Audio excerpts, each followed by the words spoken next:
It's been a while since I talked about the DC games clearly in the works at Warner Bros. Montreal and Rocksteady Studios, mostly because it seemed like they would never be announced, and none of the leaks would ever seem to line up. Soon after I published the last 3 videos about this, new rumors and leaks came out to counteract or tease them. This, combined with the refusal to reveal even one of these games after years of teasing Montreal's game, I didn't want to give them any more attention until they properly announced them. I didn't feel like they deserved them. I felt jerked around by Montreal's teases, especially on Twitter, and I bet many others did too. Then there was a leak that WB was going to announce both games and a Harry Potter game at E3.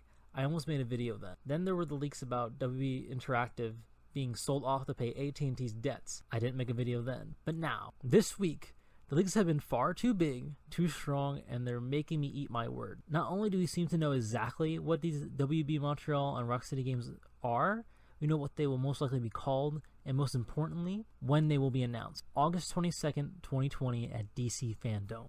Let's talk about the WB Montreal side of things first. It's the least surprising, and it proves my predictions right. What can I say? I like being right. Who doesn't? And the game they're making is exciting. Currently going with the name Batman Gotham Knights, is a new Batman game by WB Montreal, rebooting the DC Gamerverse, or whatever they plan to call it. And it places an emphasis on not just Batman, but the Bat family. At first, I was confused as to how they would do this. Like, how could it be about the Bat family when the members that were leaked are not going to be able to be in anything but a prequel? But then how would the story matter if it wasn't a sequel? Simple. It's neither. It's a reboot. Not only is it a reboot, but dropping the Arkham name frees it up to do so many things with the story and ultimately leave some of the less loved parts of the Arkham games behind. The Arkham trilogy always focused on Batman, not his supporting characters. They never let any of the other superheroes appear, nothing more than an Easter egg name on a crate. And also that whole thing where they always have to empty out Gotham so there's never civilians to save. But worst of all, I think that kind of goes into like the earlier complaints I just said, Batman always worked alone. Sure, Oracle was always in his ear, but it took until Batman Arkham Knight 4 games in a row for Batman to finally fight side by side with Robin, and it didn't even let you free roam together. Gotham Knights changes that by using the moniker meant to denote when the Bat family is together, and we're finally getting that game.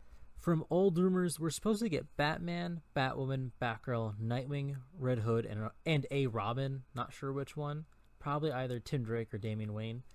And now that it's a reboot, it finally makes sense. And with the Court of Owls as the enemy, the Bat family is a villain worthy of them and a foray into teamwork and maybe online co-op.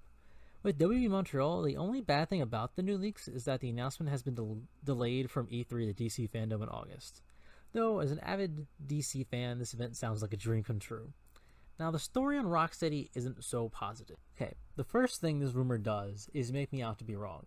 It was in my prediction video about Rocksteady, where I said I thought that the Suicide Squad game was one of the least likely rumors, and I don't appreciate it making me look like a fool, but I'll get over it. Second thing is that it's a Suicide Squad game. I don't dislike the idea of a Suicide Squad game, especially if it's a live service game that has new villains regularly. DC has some of the best villains in media. They're iconic, and it'll be fun to play for sure. It may not sound as interesting with the usual main 7 members of the Suicide Squad, but I find it hard to believe they don't ever add A-listers. It would be awesome to see them eventually add characters like Deathstroke, Lady Shiva, Cheetah, Poison Ivy, and maybe even Red Hood, considering how many people have been on the Suicide Squad, and technically can be because of how the team works. A Suicide Squad game can be good, amazing even, a great game to play for years, one that lets you step into the toes of DC's most iconic characters. There's just 2 things I don't like. First off, it means we're not getting a Justice League game by Rocksteady anytime soon, and that we have to fight our favorite heroes. The fact that it's not a Justice League game is self-explanatory, but the supposed subtitle, or at least the marketing phrase for this game, is Kill the Justice League. Now, if this is supposed to be a shared universe with Batman Gotham Knights, there's not a way this story is actually going to let you kill the Justice League in the story, so maybe it's online multiplayer missions, but still, I don't want to kill my favorite heroes. Sure, maybe Hal Jordan I'll enjoy killing once or twice, but not Flash or Batman, Wonder Woman, or even Superman. I think this is a bit of a mistake, believing that fans actually want this. I hope it's like an evil Justice League, or just a few cameos. I'd rather play a Suicide Squad game about fighting other villains than superheroes, so part of me is disappointed. But still, I think overall this is good news. I think we're finally going to get the game announcements we've been asking for, and relatively soon. And when it happens, I'll talk about both announcements. maybe make a video on who should be in both games. These are 2 team games, and with the whole Bat family and DC villains to choose from, we should have exciting choices to make on who we want to play as.